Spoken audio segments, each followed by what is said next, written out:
Everyone welcome to my YouTube channel agri studies with Aman. So आज का हमारा topic होने जा रहा है पार्टिकल डेंसिटी।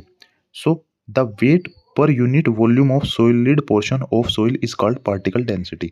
यानी डेंसिटी का फॉर्मूला जैसे आपको पता है मास अपॉन वॉल्यूम होता है, तो इसमें कहा गया है कि मास ऑफ सॉइल सॉलिड यानी वेट ऑफ सॉइल सॉलिड को डिवाइड करेंगे जब हम वॉल्यूम ऑफ सॉइल सॉलिड से, तो हमारा पार्टिकल डेंसिटी आता है, जिसकी आपका अमाउंट होता है 2.65 ग्राम पर सेंटीमीटर क्यूब।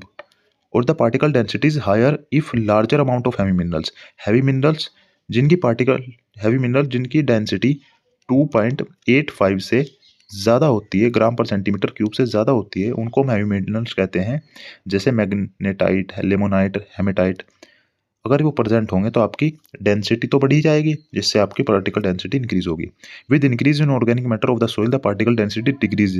ये बहुत इंपॉर्टेंट पॉइंट है, पार्टिकल डेंसिटी डिक्रीज होगी अगर हम उसमें सोइल में ऑर्गेनिक मैटर डालेंगे।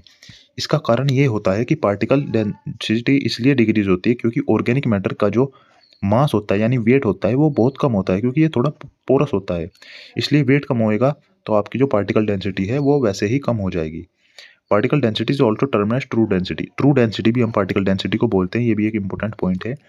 लेकिन एक बात हो रही है कि पार्टिकल डेंसिटी पोरोसिटी से कभी भी इन्फ्लुएंस नहीं होती, इसलिए आपको ये मिथ है, इसको आपको अपने बहुत से बच्चों में कन्फ्यूजन होता है कि पार्टिकल डेंसिटी पोरोसिटी से अफेक्ट होती है। इसका कोई भी कारण नहीं है कि ये इससे अफेक्ट होती है, तो ये एक मिथ है, इसको अपने दिमाग से निकाल दीजिए। Thanks for watching.